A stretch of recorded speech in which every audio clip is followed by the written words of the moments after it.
بسم اللہ الرحمن الرحیم۔ نبی کریم صلی اللہ تعالیٰ علیہ وآلہ وسلم نے فرمایا، بیواؤں اور مسکینوں کے کام آنے والا اللہ کے راستے میں جہاد کرنے والے کے برابر ہے، یا رات بھر عبادت اور دن کو روزہ رکھنے والے کے برابر ہے۔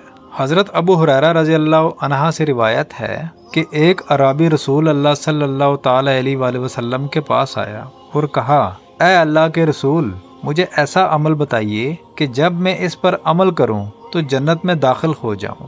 آپ نے فرمایا، تم اللہ کی بندگی کرو، اس کے ساتھ کسی کو شریک نہ ٹھہراؤ، نماز قائم کرو جو تم پر لکھ دی گئی ہے، فرض زکوٰۃ ادا کرو اور رمضان کے روزے رکھو۔ وہ کہنے لگا، اس ذات کی قسم جس کے ہاتھ میں میری جان ہے، میں نے کبھی اس پر کسی چیز کا اضافہ کروں گا اور نہ اس میں کمی کروں گا۔ جب وہ واپس جانے لگا تو نبی اکرم صلی اللہ تعالیٰ علیہ وآلہ وسلم نے فرمایا، جسے اس بات سے خوشی ہو کہ وہ ایک جنتی آدمی دیکھے تو وہ اسے دیکھ لے۔ سبحان اللہ۔